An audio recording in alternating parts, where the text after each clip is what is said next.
ส่วนนี้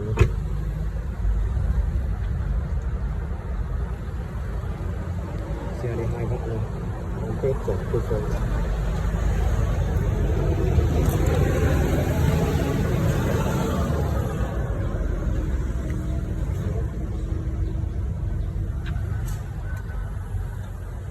đi bây giờ 270 suốt 23 này kia từ từng ngày đến mét tư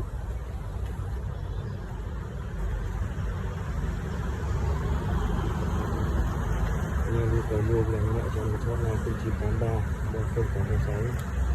để chỉ xem cần tiền hay những